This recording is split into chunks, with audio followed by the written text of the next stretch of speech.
Like, so what I do is I get all the, like, I got everything from Chris K from the recording booth, right? Yeah.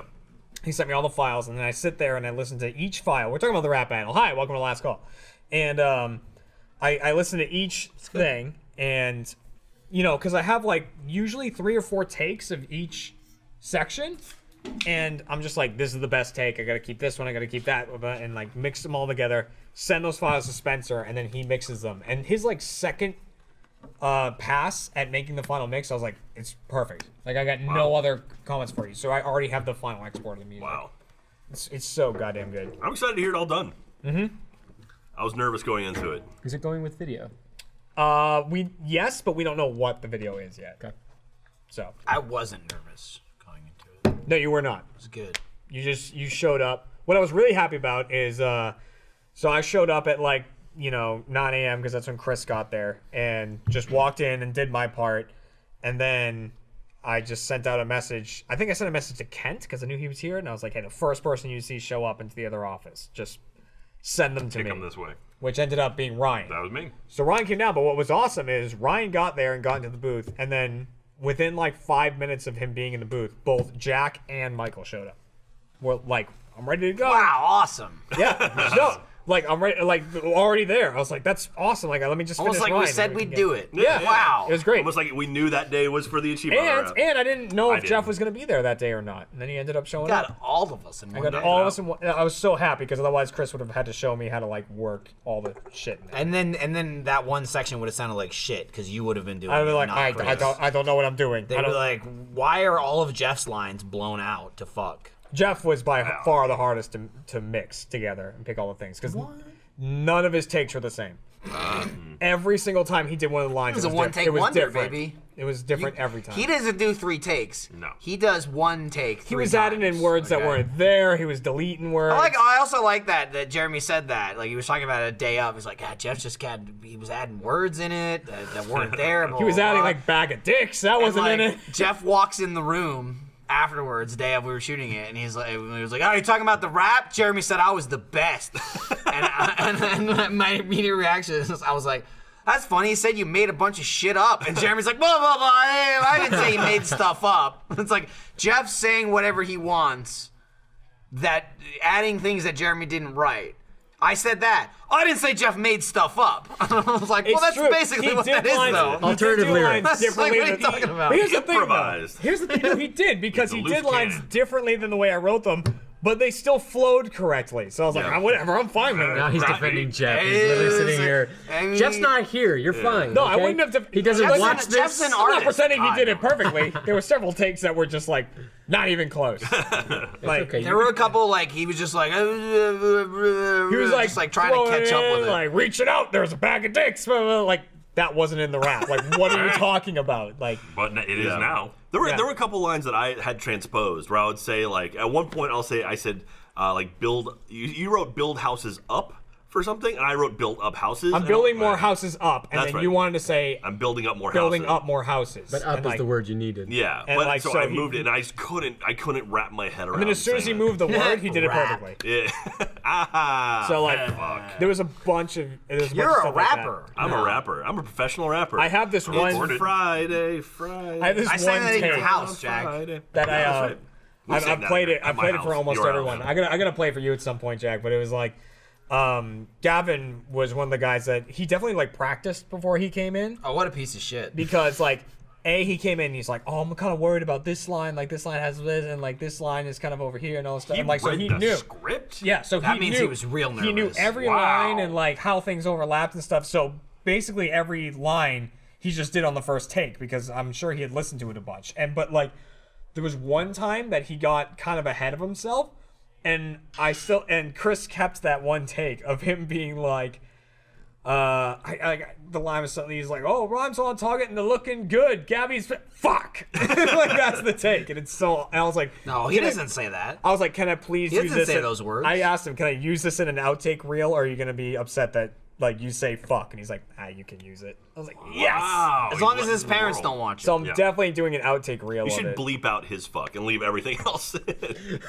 The one bleep in the entire I think song. everybody had at least one. I had outtake. 2 or 3 fucks. I had where I was like, Michael, no, you Jack didn't had have plenty. 2 or You had 3 fucks. one line that started in a weird place, weird. and that's what did it for you. Yeah, I'm just saying fucks. I'm sure I said fuck a million times. Oh, well, yeah, absolutely. And then I have all the extra, like, I made you say bitch like 6 times. Dude, I just recorded Camp yesterday, and like the amount of just like they can't stop me in there. You know what I mean? It's like I get the line, and then I do 3 minutes of shit they don't need. And I just won't stop. Like I don't. It had no context of anything with the episode, but there was a line I was doing yesterday when I was like, "Fuck you, David. Suck my balls. Suck my 10-year-old balls. Just lick them. Go to town on him, you piece of shit. I don't even know what I'm using them for, but I'm loving it. Just get down there. It's like a bath down there." It's like something like that. I'm just like ranting and raving, and every time Jordan will be like, "All right, can you save that for the extras?" Okay. Like he just saves it somewhere. Well, I don't even know that they go anywhere, but come in handy. it's the best part is when like either you're doing a rap or like a voice or something is to like just go off the deep end. And I kept fucking Rick and Mortying it too. Like I had one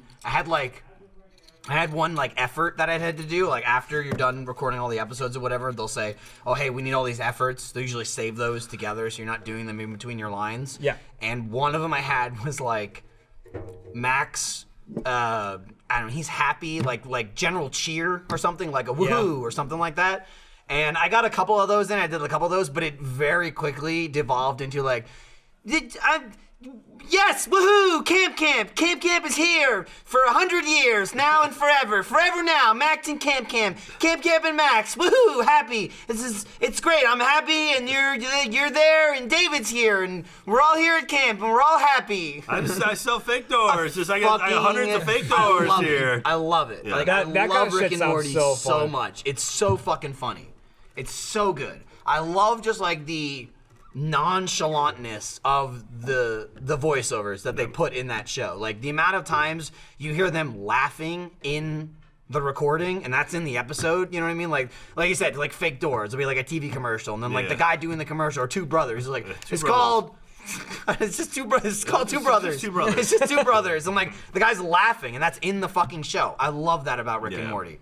I love that. They just go in the booth and go ape shit, and an episode comes You out. and I were voice actors in the same episode of Red vs. Blue. What did we do? We had hefty lines too. You were What Lemons. did we do? Who are you? Oh, Who Lemon? the fuck are you? You were Lemon. Well, we didn't record in the same time. So Right, I but don't- I mean, like like, clearly he knew. So I, yeah, we were in the same Figured episode. he- Live. you You would were know. you were Lemon. I was Dagger Knife, Lime. That's right, dude, because you do a Sarge. which I didn't know until Twist. the day I got there. Yeah. The 2 times I've done Liz. like multiple lines for something. Party. Oh, I guess that's not true because I was in another Red vs. Blue. I was Win in another one, but Liz like, Lemon Party? and but Ain't no party. 2 of the times I've done like several lines not a lemon for party, it's a little animation. One was when I was Hank Dagger Knife from Red vs. Blue. And then one I was just agent number 1 in Camp. Sure. And both times they would send me the script and I was like reading the lines. I was like, all right, I think I'm going to read it like this. Like the character kind of sounds like this and all this stuff. And I get there and they're Rookie like, mistake. and yeah, and then I get there and like for Dagger Knife, they're like, so I hear you do a Sarge impression. Like, can you do that?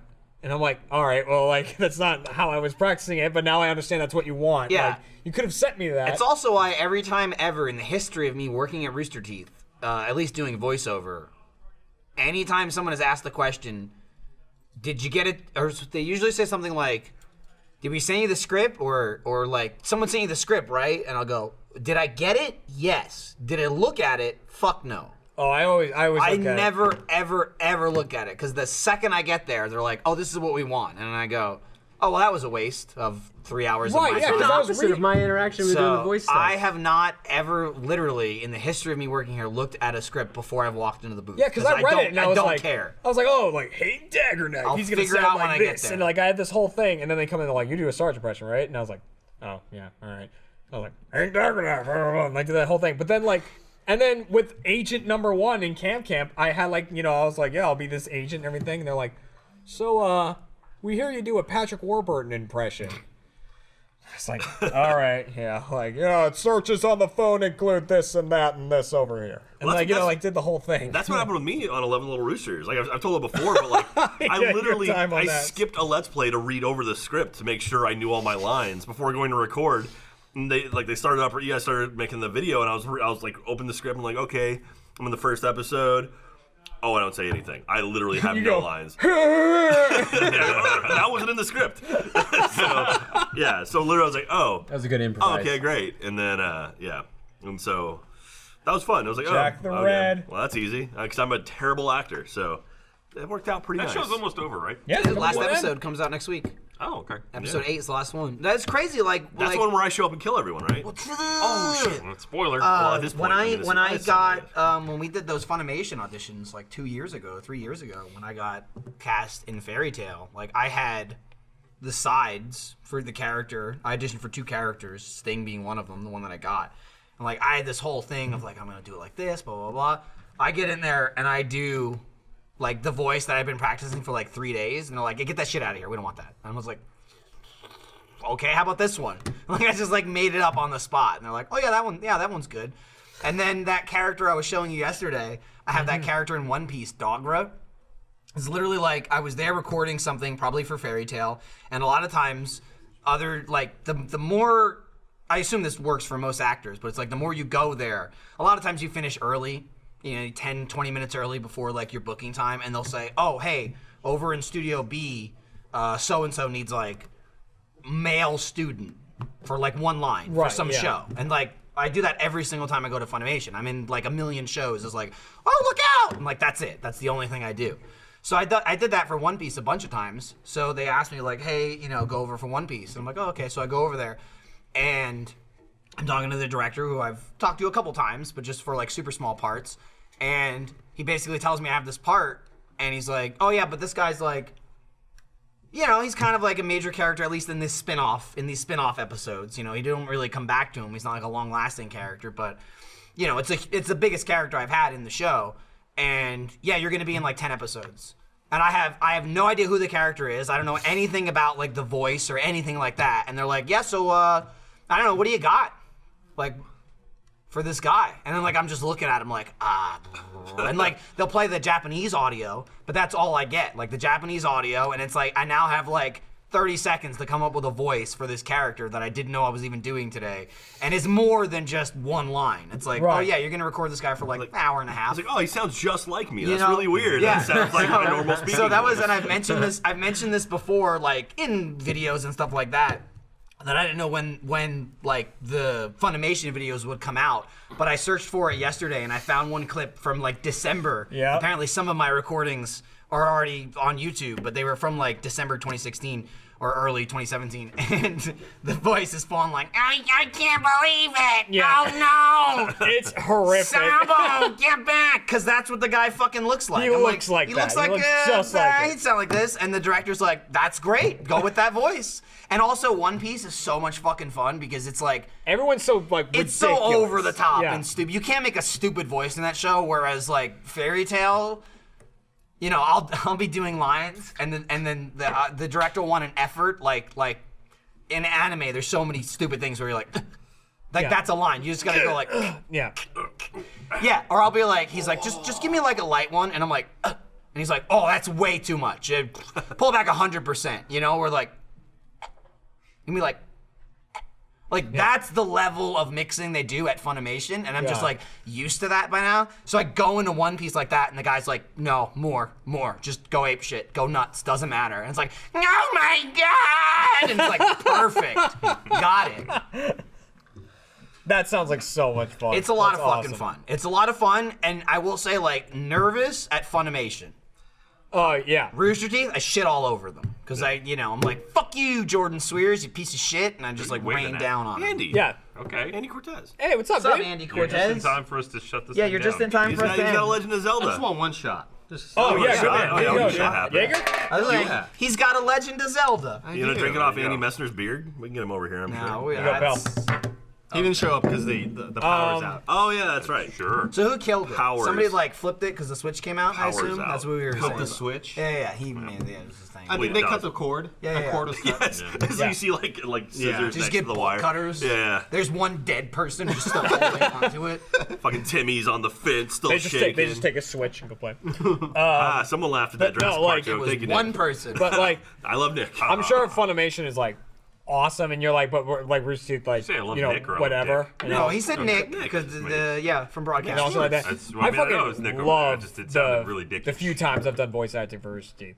They're like really good about it. At least when I've done it, and like it's just always been like really fun. I had Miles one time. You were talking about this recently. That like when you have Miles in there, he's like 100%, like 110% on the other side, just like Yes. reading you the Miles plays every character that you may talk to. Yeah. At like Miles plays me. like he was playing Sarge to me, like, you know, doing the Sarge when I was doing Dagger Knife back to him, and like, you know, he's just being Miles Sarge. has- You can like, also tell he really likes doing it because he'll start like 6 lines. Well, back. Miles has. Oh, yeah. Oh yeah. He just He's like, loves let me read you in. All right. Page 1. It's like, Miles, it's great. My first line is until page 7. Yeah. It's not necessary. he's like, all right, but we want to get you into it. Miles does a thing, and fortunately for me, I don't direct, so I don't have sheets of dialogue and characters, but Miles does a thing that I do where whenever I tell stories, like, I have to impersonate the character or the person when I'm telling the story. Yep. Even though it's not good, I will do an impression.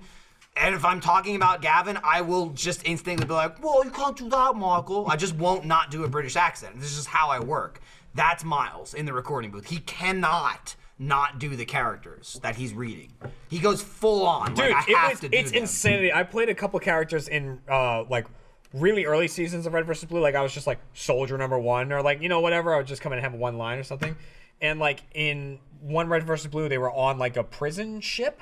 Like they were just in a prison, and they were like, oh, we need you to be some of the people, like some of the prisoners, like just yelling stuff. And he's like, so we just want like prison banter. He's like, so I'll just like throw stuff at you and you throw insults back and we'll just go back and forth. That's Walla.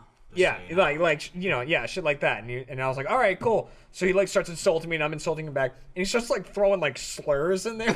And I'm like, Jesus, Miles, like, goddamn. He's like, That's the other thing about the recording booth. Miles is super racist. It's I was not just like, Miles. oh my- Anyone. That's true. he just like Anything. turns into a different person. It's so It's awesome. like the blackout zone, which is kind of ironic because it's all being recorded. No, so yeah, it's yeah. not at all. They're just like blackmail, blackmail, blackmail. Yeah. But like I go completely off the fucking deep end in the recording booth. It's pure shock value.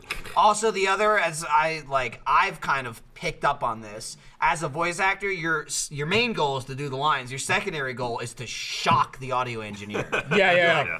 Oh my god. Coconuts? We if do you that can with get them Mike. to laugh, I think we've done that's that with Mike awesome. a couple times, right? He's a slip. Oh yeah, thumbs up. He Okay. killed himself, actually. Oh, Oh god. All right. Oh boy! All right, Ryan. Oh, we is got a meeting to get fucking to. outta Oh, here. shit, what time is You it? got It's meetings to 3:05. get to. Oh, Hey, come crap, see us in we're Boston. already late for the meeting. See us Yeah, in go Boston this for it. See you, weekend. Jack. See you, I'm gonna Starboy. go home and probably jerk off Which or means something. we won't be on off topic. I'll next join week, you. but have Fine. fun with that. We'll do like a Dutch rudder. Sure, we'll try You it know, out. and go Figure it like- out. like that. We'll demo. We'll workshop some stuff.